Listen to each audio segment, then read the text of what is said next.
As tochas tremeluziam. As suas chamas vergassem sob o peso do ar denso do deserto que se infiltrava por estreitos corredores de pedra. A câmara estava em silêncio, exceto pelo leve estalar da madeira embebida em resina e o arrastar abafado de pés descalços recuando para a sombra.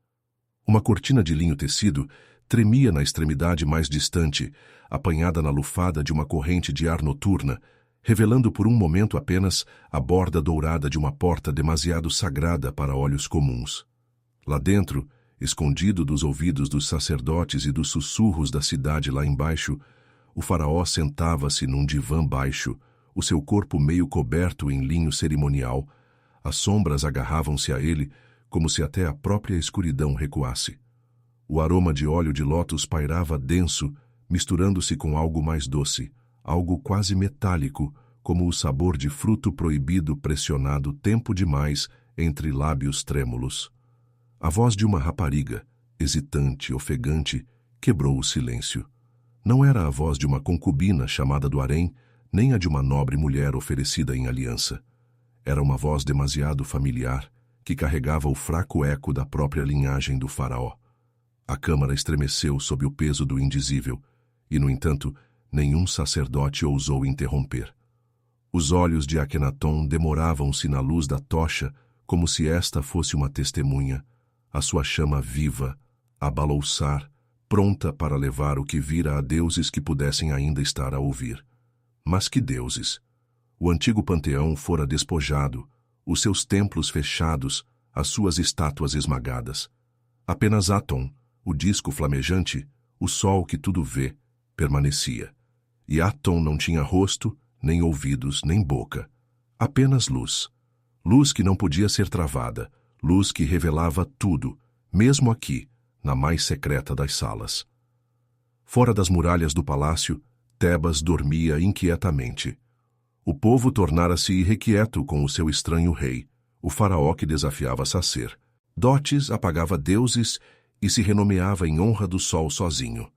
Rumores espalhavam-se como o vento do deserto pelas bancas do mercado, que o corpo do rei era deformado, que o seu amor pela rainha raiava a obsessão, que na sua loucura ele desfoqueava as fronteiras do próprio sangue. Contudo, atrás de portas fechadas, longe do murmurar da cidade e do olhar de Aton, a sombra de Akenaton fundia-se com outra, a sombra da sua própria carne, da sua própria filha. Por um momento, o silêncio pareceu estender-se pela eternidade, quebrado apenas pelo zumbido baixo de insetos noturnos lá fora e pelo suave sussurro do linho a roçar na pedra. Depois veio o som de uma respiração presa, um leve arquejo, o tipo de som que desaparece antes de chegar ao ouvido. Mas naquele instante foi o suficiente. O suficiente para fazer o guarda fora da porta mexer-se desconfortavelmente, os olhos desviando-se da fenda da cortina, como se até a ideia de ouvir pudesse convidar à morte. E assim a pergunta pairava no ar quente e estagnado de Amarna. O que estaria a acontecer por trás do véu daquela sala? Seria amor, poder, loucura, ou a semente de algo mais sombrio, algo que torceria a linha dos reis e amaldiçoaria o Egito com sussurros que jamais morreriam? O deserto é impiedoso nas horas antes do amanhecer. Não perdoa o silêncio, nem os segredos, nem os corações de reis que se julgam maiores que os deuses. Para entender o peso daquela câmara, o tremor na respiração daquela jovem rapariga, devemos recuar. Às margens douradas do Nilo, aos templos e cortes onde o poder não era apenas herdado, mas santificado, onde o faraó não era meramente um governante, mas o coração pulsante do próprio divino. O Egito, no século XIV a.C., era um império inchado de riqueza e ritual. O ouro fluía como água da Núbia, o incenso chegava às costas de enviados estrangeiros, e sacerdotes guardavam as intermináveis cerimônias que alimentavam os deuses dia e noite. Nos grandes templos de Karnak e Luxor, estátuas de Amon erguiam-se mais altas que os homens, o seu nome inscrito 1000 vezes em 1000 paredes, os seus sacerdotes mais ricos que príncipes. O poder do faraó, embora absoluto, nunca foi livre. Estava ligado à vontade dos deuses, ligado à aprovação dos sacerdotes, ligado ao peso da tradição carregada ao longo de séculos de governo ininterrupto. No entanto, eis um rei diferente de todos antes dele. Nascido Amenhotep, filho de uma longa linhagem de faraós guerreiros, ele um dia lançaria fora até o seu próprio nome e o substituiria por algo radical, Akhenaton, o espírito vivo de Aton. Onde outros se curvavam a um panteão, ele adorava um único sol. Onde outros se cobriam com os rituais de deuses com faces humanas, ele erguia os braços para o céu vazio. A sua visão era ofuscante, perigosa e absoluta, mas tais visões vêm sempre com um preço. Para elevar Aton, Akhenaton despojou o Egito dos seus deuses, dos seus festivais, do seu coração. Templos fechados, sacerdotes silenciados. Os próprios nomes de Amon e seus irmãos foram arrancados da pedra, apagados como se nunca tivessem existido. Para o povo isto era sacrilégio, o desmantelamento da própria eternidade. Para a corte, era loucura. No entanto, para Akhenaton, era salvação. Via-se como escolhido, um rei-profeta destinado a refazer não só a fé do Egito, mas o seu sangue. E é aqui que a sombra cai mais escura. Pois o que acontece quando um faraó, já elevado além dos homens, se crê mais próximo do sol do que da sua própria parentela? Quando a fronteira entre carne divina e sangue humano se dissolve, a resposta reside em sussurros preservados em papiros desintegrados, em relevos meio esculpidos, meio apagados, no silêncio inquietante de tumbas onde filhas e esposas se fundem na mesma figura. Amarna era a cidade do sol, construída por Akhenaton como a sua capital sagrada. As suas muralhas brilhavam com gesso branco, as suas avenidas estendiam-se amplas, e os seus altares estavam virados para o céu flamejante. Aqui ele reuniu a sua corte, a sua rainha Nefertiti, as suas filhas, 6 delas, pintadas repetidamente em posturas demasiado íntimas, demasiado estranhas para um mero amor paternal. Para alguns olhos, era devoção, para outros, profanação. E para aqueles que viviam dentro do palácio, era algo ainda mais perigoso. Uma verdade que não podia ser dita em voz alta. A primeira vez que os rumores foram esculpidos na pedra, não foi em declaração aberta, mas em gesto. Uma filha a descansar demasiado perto no colo do pai, um beijo a demorar-se demasiado. Os raios do sol a descerem não só para abençoar, mas para ligar. Artistas, sempre obedientes à vontade do faraó, registaram o que lhes foi dito. Mas a pedra não tem vergonha, e uma vez esculpida, conta a sua história muito depois de a carne se ter transformado em pó. É nessas esculturas, nos vestígios tênues de relevos apagados, nas linhas inquietantes de escribas que não ousaram escrever completamente o que sabiam, que vislumbramos o coração desta união proibida. Akhenaton, no seu isolamento, na sua obsessão com o Deus que não tinha rosto, voltou-se para dentro, não só para si próprio, mas para a sua linhagem. E assim, a câmara em que entramos no início desta história não é uma ficção. É a sombra da própria história, a tremeluzir entre o que é conhecido e o que é sussurrado, entre a luz da tocha e o silêncio, entre pai e filha. A pergunta permanece: por que um faraó que podia ter qualquer mulher no Egito se voltaria para as suas próprias filhas? Seria fome de poder, um ritual de pureza, ou algo ainda mais sombrio? O desarranjo de uma mente que se acreditava igual ao sol. O palácio em Amarna estava vivo de silêncio. Não era o silêncio do abandono, nem a quietude da desolação, mas um silêncio cuidadosamente cultivado. Um sussurro que se impunha nos pátios e corredores, como se o próprio som tivesse sido comandado à submissão. Amplas avenidas estendiam-se em direção ao horizonte, esculpidas em obediência à visão do faraó, as suas pedras quentes mesmo nas horas frescas da manhã. Do alto, Aton brilhava, os seus raios estendendo-se por cada fenda, pintados em cada parede, gravados nos próprios ossos da cidade. Dentro do palácio, a vida movia-se com precisão ritualística. Servos carregavam tabuleiros de pão adoçado com mel, jarros de vinho de tâmara, taças de figos ainda a brilhar com o orvalho da noite. Guardas em quilts de linho permaneciam imóveis em cada limiar, os seus olhos fixos para a frente, imperturbáveis. Contudo, os seus ouvidos sintonizados a cada murmúrio que passava por trás deles. As filhas de Akhenaton vagueavam pelos pátios interiores como sombras de luz solar, as suas formas esguias envoltas em linho diáfano, as suas testas pressionadas com cones perfumados de gordura que se derretiam lentamente em fragrância à medida que as horas passavam. Brincavam com macacos de estimação e gazelas, riam em vozes demasiado delicadas para se fazerem ouvir além das muralhas, e observavam o pai com uma devoção tanto inocente quanto antinatural. Akhenaton movia-se como uma figura desligada da carne. O seu corpo era alongado, o crânio esticado, o peito estreito, as ancas largas, características que davam origem a intermináveis sussurros. Seria deformado? Seria divino? Seria a sua forma o castigo dos deuses ou a marca de algo escolhido? Para os fiéis ele era o vaso vivo de Aton, o disco do sol em carne mortal. Para outros, era um monstro, um homem cujo próprio corpo traía a ordem natural. No entanto, nos olhos das suas filhas, não havia horror, apenas reverência. Nefertiti, a rainha cuja beleza ecoaria através dos séculos, era tanto esposa quanto escudo.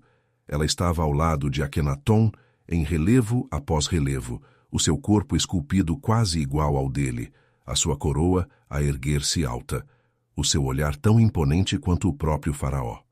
Juntos eram o reflexo perfeito da união divina, o sol e o seu espelho terrestre. Mas por trás das paredes pintadas, a história era menos perfeita. A presença de Nefertiti diminuiu nos anos posteriores, a sua figura aparecendo menos nos relevos, o seu nome raspado de algumas paredes, como se o seu lugar tivesse sido ameaçado não por rivais, mas pelo seu próprio sangue, as suas filhas, elevadas a posições que ninguém ousava nomear em voz alta. Rumores como areia do deserto escorriam por cada fenda. Nos mercados de Amarna, as mulheres sussurravam que o afeto do faraó pelas suas filhas era demasiado aberto, demasiado constante. Nos quartéis, os soldados gracejavam em voz baixa sobre as noivas sagradas de Aton, embora ninguém ousasse deixar o riso ir longe. Mesmo dentro da corte, entre escribas e nobres, os olhos demoravam-se inquietos nas cenas representadas nos túmulos reais. As raparigas apertadas ao pai, os seus lábios perto dos dele, a intimidade demasiado perturbadora para a mera representação. Uma filha em particular atraía o olhar. Meritaten, a mais velha. Era alta, graciosa. O seu rosto já carregava as linhas refinadas da beleza da mãe. Dizia-se que muitas vezes ela estava ao lado do pai em cerimônias, a sua mão na dele, a sua figura vestida não como criança, mas como consorte. Quando Akhenaton se renomeou e reformou o Egito à imagem de Aton, Meritaten também foi reformada. O seu nome era pronunciado ao lado do dele, a sua presença esculpida em paredes onde nenhuma filha deveria estar. E depois havia Ankhesenpaten, outra filha, cujo destino se entrelaçaria mais tarde com Tutankhamon, o rei menino que restaurou o Egito aos seus velhos deuses.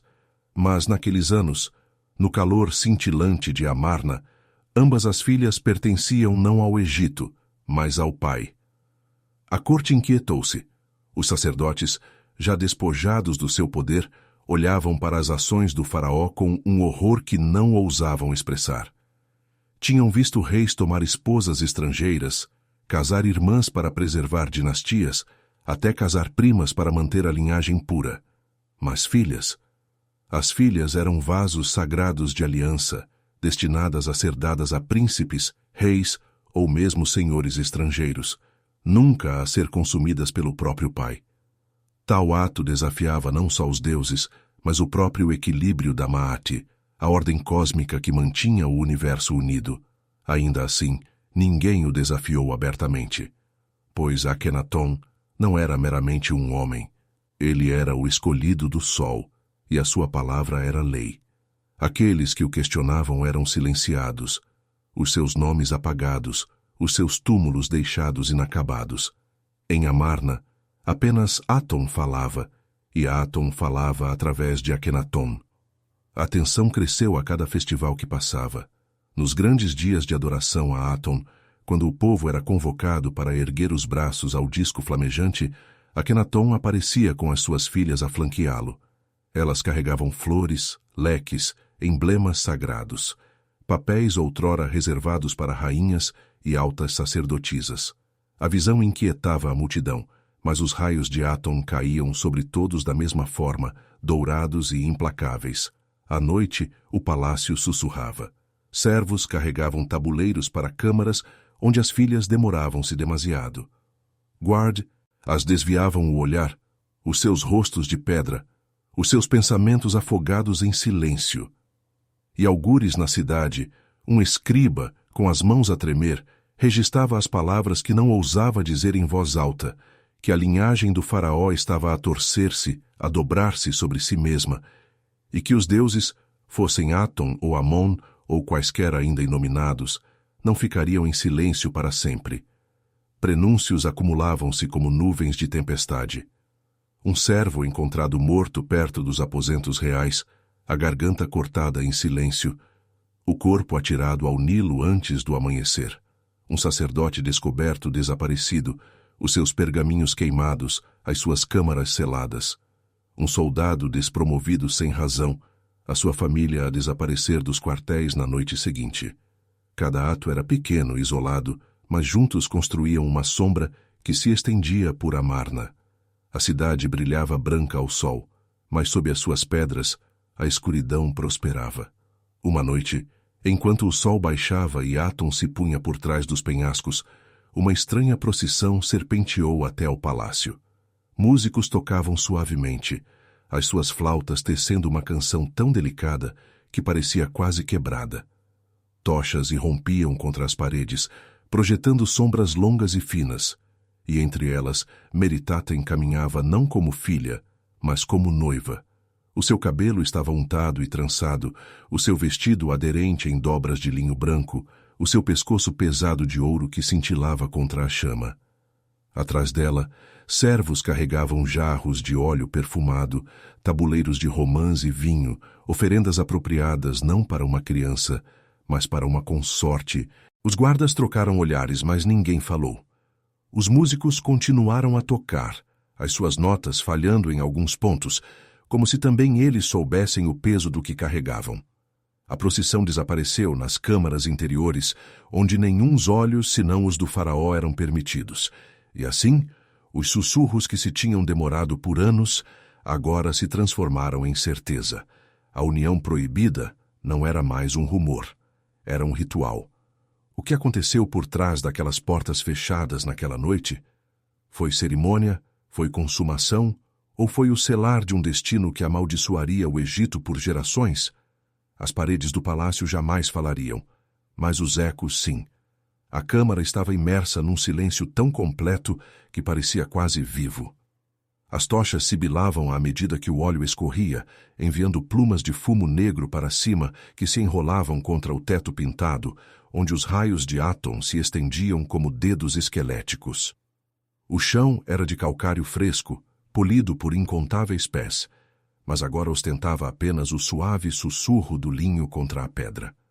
Lá fora, os insetos noturnos cantavam, o seu zumbido um contraponto trêmulo à quietude lá dentro. Akhenaton sentou-se sozinho no início, o seu corpo alongado dobrado numa postura tanto régia quanto estranhamente vulnerável. Os seus dedos traçavam a borda de um cálice de ouro, a sua orla incrustada com joias que capturavam a luz do fogo em brilhos rápidos e nervosos. Ele olhava não para os guardas, não para os servos que pairavam na sombra, mas para a porta, o véu de linho que tremia ligeiramente na corrente de ar que se infiltrava pelas frestas da pedra. Os seus olhos escuros e profundos refletiam a luz da tocha como se contivessem a sua própria chama.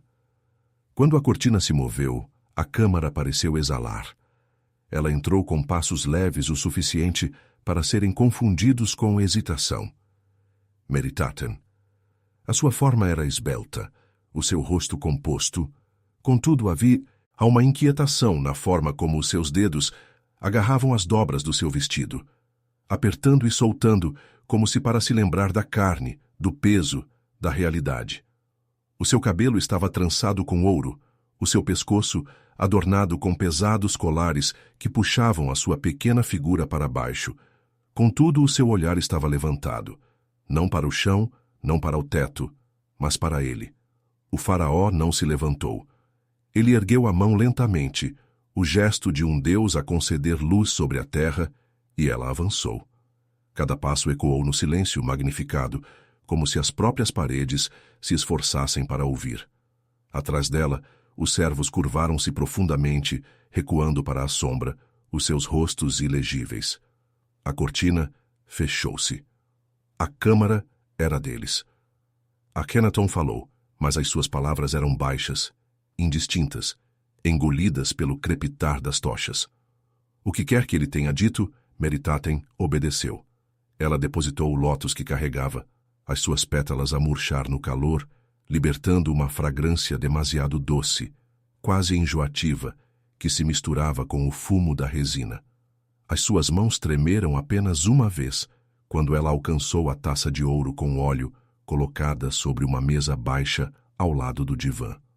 O aroma de incenso e mirra espalhou-se no ar enquanto ela a erguia, o líquido a captar a luz, a brilhar como luz solar aprisionada. Ele estendeu as mãos, longas e finas, veias visíveis sob a pele pálida.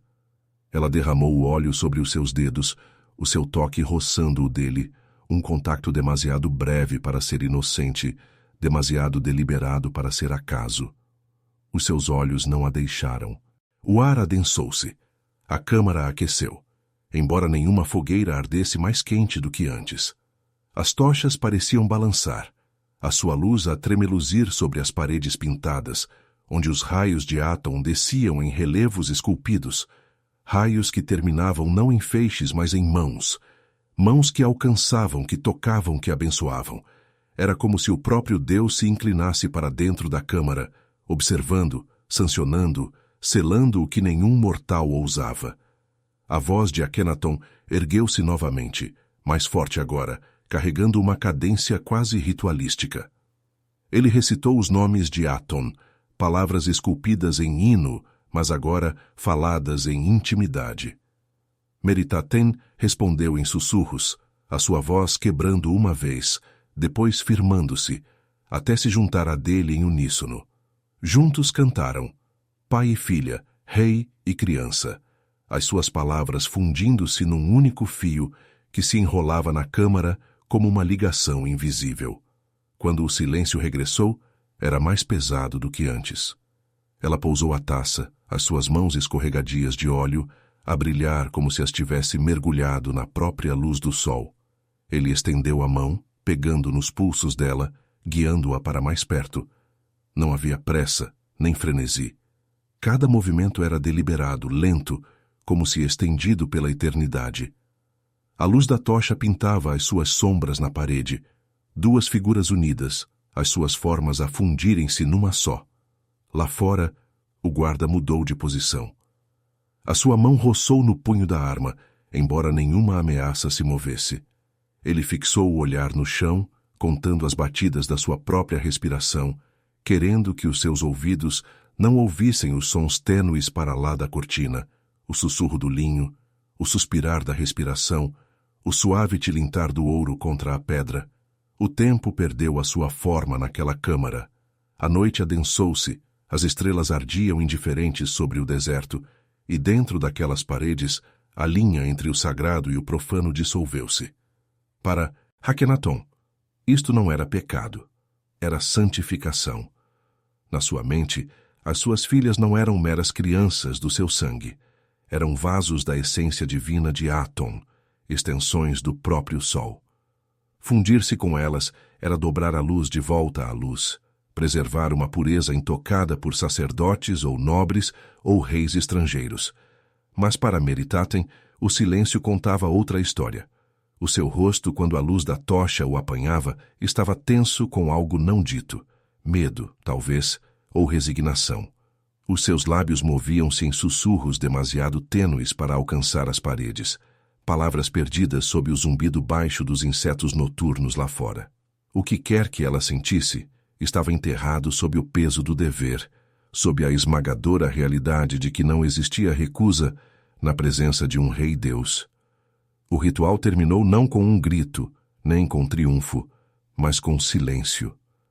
Um silêncio mais profundo do que antes, pesado de finalidade. Akhenaton recostou-se no divã, os olhos fechados, o peito a subir e descer em respirações lentas e deliberadas. Meritaten sentou-se ao lado dele, o olhar fixo no chão, as mãos dobradas no colo, escorregadias de óleo e a tremer o suficiente para a luz da tocha as captar.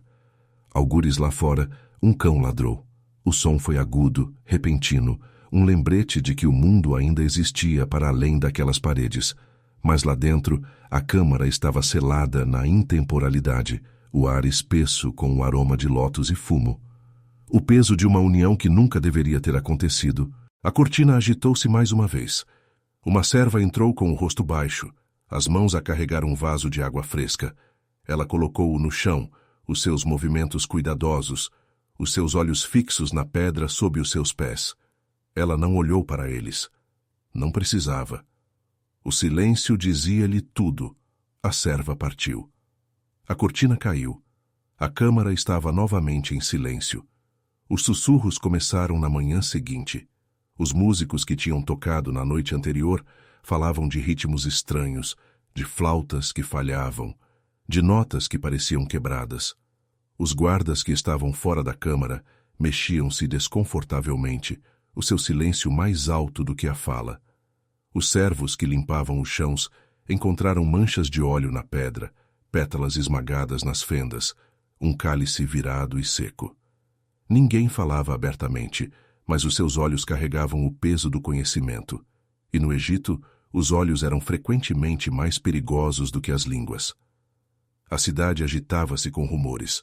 Alguns diziam que Aton tinha abençoado uma nova linhagem, que o faraó tinha selado o futuro do Egito numa união divina. Outros sussurravam que os deuses, os velhos deuses enterrados mas não mortos, se vingariam. E ainda outros, aqueles que mais temiam, nada diziam. Apenas se curvavam mais, caminhavam mais depressa, oravam em silêncio para que o deserto engolisse os seus nomes antes que a verdade chegasse aos seus ouvidos. Durante dias depois, Meritaten caminhou de forma diferente. Os seus passos eram mais lentos, o seu olhar distante, como se tivesse sido marcada por algo invisível. Sentava-se ao lado do pai nas cerimônias, a sua mão na dele, o seu corpo envolto em linho mais fino do que nunca. Artistas esculpiram a sua imagem com maior detalhe, a sua figura mais alta, mais central, o seu papel inegável, e o povo, observando de baixo, sussurrava mais ferozmente. O rosto de Nefertiti endureceu naqueles dias. A sua beleza, outrora radia, em cada relevo, parecia agora quebradiça. Os seus olhos esculpidos mais afiados, o seu sorriso ausente. Ela permanecia ao lado do marido, mas com menos frequência, a sua figura substituída pela da filha. A rainha que outrora fora o orgulho do Egito estava agora eclipsada, e a sombra do seu silêncio estendia-se longamente. Os sacerdotes, já despojados de poder, observavam com sombria satisfação, pois sabiam que tal loucura não podia durar. Os deuses, fossem Aton ou Amon, não o permitiriam. E quando os reis desafiam os deuses, o fim chega sempre rapidamente. Mas que forma assumiria esse fim? Viria de dentro do palácio, de Nefertiti, de outra filha, de um guarda que tinha visto demais? Ou viria dos próprios deuses através de praga, fome, rebelião? As tochas tinham ardido fracas naquela noite, mas o seu fumo persistia. E o fumo sempre deixa um rasto. Amanhã em Amarna não amanheceu com trombetes ou fanfarra, mas com o pesado silêncio das paredes de pedra que tinham absorvido demasiado durante a noite. O sol ergueu-se sobre os penhascos do deserto, o disco de Aton brilhando em ouro, inundando as paredes caiadas da cidade com uma luz ofuscante. Para o povo lá embaixo, Era apenas mais um dia na Cidade do Sol. Mas dentro do palácio, o silêncio carregava um peso. Servos moviam-se com mais cautela. Guardas evitavam os olhos uns dos outros, e músicos afinavam os seus instrumentos com mãos que tremiam ligeiramente, embora não soubessem dizer por quê. Meritaten apareceu ao lado do pai durante a oferenda matinal. Ela usava um linho tão transparente que os raios de Aton pareciam passar diretamente através dela, dourando-a com um brilho antinatural. A sua mão, repousando ligeiramente no braço do faraó, tremeu uma vez antes de ficar imóvel. Akhenaton ergueu o rosto para o sol, os lábios entreabertos num hino, os olhos fechados como em êxtase.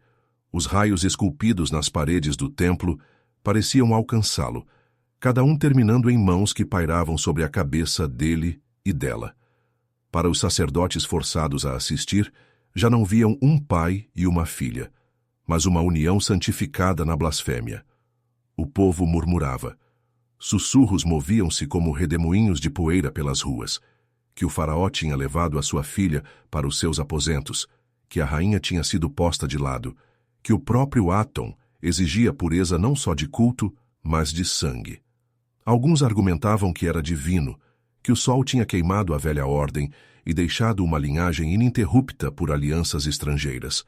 Outros baixavam as suas vozes, dizendo que tais coisas não podiam durar, que os deuses do Egito, por mais silenciosos que parecessem, não permitiriam que tal profanação continuasse. A presença de Nefertiti tornou-se fragmentada. Ela ainda era esculpida nas paredes dos templos, ainda pintada em festivais, mas a sua figura aparecia menor, empurrada para o lado, substituída em proeminência pela sua filha mais velha. Na corte, o seu olhar era de aço, os seus lábios cerrados em silêncio, as suas palavras escassas, a sua beleza endurecida em máscara. Aqueles que ousavam encontrar os seus olhos viam o brilho de algo perigoso ali, uma rainha despojada do seu lugar, observando a sua filha ser elevada a ele. Os cortesãos caminhavam cautelosamente. Falar contra o faraó era morte. Falar contra Meritaten era arriscar ser apagado, riscado de cada pergaminho, de cada pedra. Contudo, o silêncio carregava o seu próprio perigo. Um escriba registou, num papiro escondido mais tarde encontrado, a desintegrar-se com a idade, que até as pedras de Amarna sussurrava, traição. Ele escreveu sobre artistas que foram mandados esculpir cenas de filha e pai juntos, em poses outrora reservadas para rainha e rei. Ele escreveu sobre guardas reatribuídos subitamente às suas famílias a desaparecerem dos registros. Ele escreveu sobre sacerdotes forçados a queimar oferendas que desprezavam, os seus olhos a encherem-se de ódio, mesmo enquanto as suas mãos obedeciam. Além de Amarna, o Egito agitava-se com inquietação. Os grandes templos de Karnak e Luxor estavam abandonados, os seus sacerdotes despojados de poder, os seus deuses apagados das inscrições. Mas a fé não morre tão facilmente. Em câmaras secretas, as oferendas continuavam. Em sussurros, as orações ainda se elevavam a Amon, a Osíris, a Ísis e a Horus. Camponeses murmuravam aos velhos deuses enquanto semeavam. Mães invocavam Hathor enquanto amamentavam os filhos. O próprio império resistia, silenciosa, pacientemente, à espera do dia em que o equilíbrio regressaria. No palácio, o papel de Meritaten cresceu. Ela aparecia não só em festivais, mas em assuntos de Estado, sentada ao lado do pai, enquanto os enviados estrangeiros se curvavam.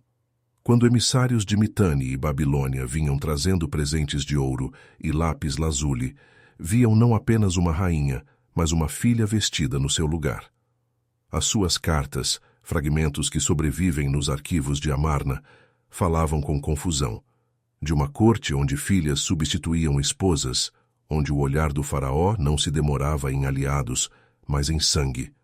Um enviado registrou em escrita acadiana que a casa do Egito arde na sua própria luz. As filhas mais novas de Nefertiti observavam em silêncio, os seus papéis incertos. Algumas eram vestidas com luxo para além dos seus anos, desfiladas por pátios com flores nos cabelos, as suas pequenas mãos colocadas nas do pai durante as cerimônias. Ankesenpaten, ainda jovem, caminhava frequentemente à sombra da irmã, os seus olhos arregalados, o seu silêncio pesado.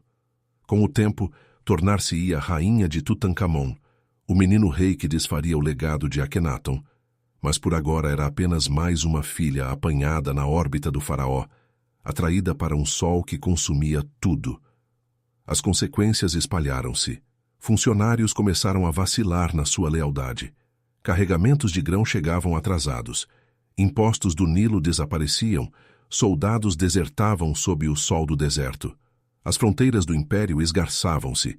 Em Canaã, reis vassalos escreviam pedidos desesperados de ajuda contra invasores, as suas tabuinhas de argila imprimindo palavras de abandono. «Por que o Egito dorme?», escreveu um rei. «Por que o faraó não envia homens?». Mas o faraó do Egito estava desperto apenas para a sua visão, cego às fronteiras que ardiam. Os sacerdotes esperaram a sua vez. Sussurravam a generais, a escribas, a servos. Prometiam restauração, o regresso de Amon, da ordem, da Maat. Falavam do incesto do faraó não como rumor, mas como facto, uma mancha no trono, uma maldição sobre o Egito. E quando Akhenaton morreu, o seu corpo levado para um túmulo nos penhascos de Amarna, eles estavam prontos. A cidade foi abandonada em poucos anos. Os palácios ficaram vazios, as amplas avenidas cheias de areia. Relevos foram cinzelados, nomes arrancados, o disco de Aton desfigurado. A união proibida, outrora esculpida em pedra, foi apagada com fúria, mas o apagamento não pode apagar a memória. Sussurros persistiram, notas de escribas sobreviveram, relevos partidos carregavam tênues contornos do que outrora fora, uma filha demasiado próxima, um pai demasiado divino, uma linhagem quebrada antes de poder firmar-se. Tutankhamon, ainda criança, tornou-se faraó. Ele restaurou os velhos deuses. Reabe, riu templos, trouxe o nome de Amon de volta à pedra. Apagou a memória de Akhenaton, declarou-o herege, a sua cidade amaldiçoada. Contudo, Tutankhamon estava ele próprio ligado ao emaranhado de sangue deixado para trás, filho, talvez, de uma irmã ou filha de Akhenaton. O seu corpo frágil, o seu reinado curto, a sua morte jovem. Os deuses restauraram a sua ordem, mas o Egito carregava a cicatriz. O legado da união proibida de Akhenaton não desapareceu com Amarna. Sussurrou em cada túmulo inacabado, em cada parede cinzelada, em cada tablete desintegrada. Viveu no silêncio do desaparecimento de Nefertiti, nos olhos vazios de Meritaten, nos ossos frágeis de Tutankhamon. Era uma ferida que o tempo não podia fechar, apenas enterrar sob camadas de areia e negação. E no final, o que está enterrado espera sempre ser desenterrado. O Egito realmente livrou-se da maldição de Akhenaton, ou o seu sangue, torcido e santificado sob a luz de Aton, seguiu em frente. Escondido nas veias de reis que um dia governariam novamente, as tochas sibilavam baixas, as suas chamas nada mais do que fios trêmulos de ouro contra a pedra. A câmara, há muito tempo vazia, ainda parecia respirar com a memória daquela noite. Manchas de óleo agarravam-se ao chão, tênues contornos no calcário como sombras que se recusavam a desvanecer. O aroma de lótus há muito que apodrecera, mas por vezes, quando os ventos do deserto varriam as ruínas de Amarna, os viajantes juravam que ainda o sentiam, doce, enjoativo, insuportável. A cortina de linho desaparecera. Os guardas que outrora estavam àquela porta tinham desaparecido no pó, os seus nomes esquecidos.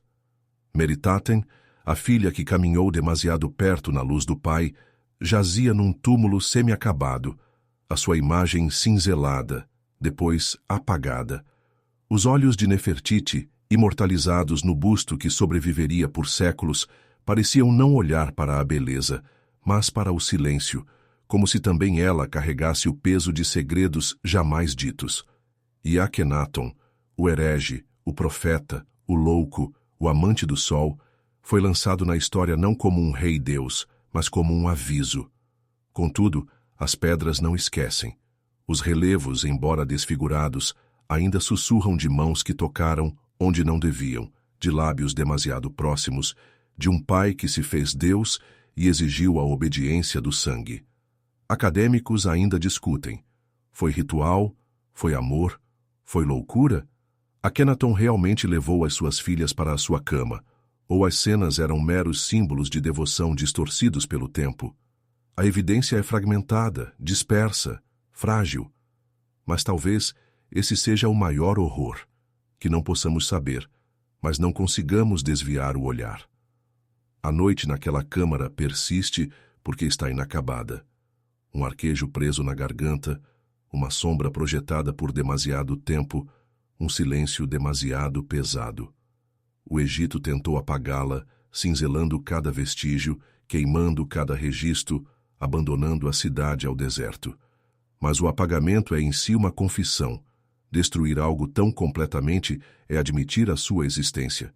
E assim a pergunta permanece, levada pelo vento que suspira pelas ruínas de Amarna. O que realmente aconteceu por trás daquela cortina, sob a luz daquelas tochas entre um pai e as suas filhas? Foi verdadeiramente a fusão do divino e do mortal, como Akhenaton acreditava? Ou foi o colapso da própria Maat, a quebra da ordem cósmica, a semente de uma maldição que ecoaria através dos frágeis ossos de Tutankhamon? E além, as tochas sibilam, o linho agita-se, o silêncio espera, e algures nos olhos vazios de estátuas quebradas e nas paredes inacabadas de uma cidade deserta, a pergunta ainda arde. O próprio sol desviou o olhar,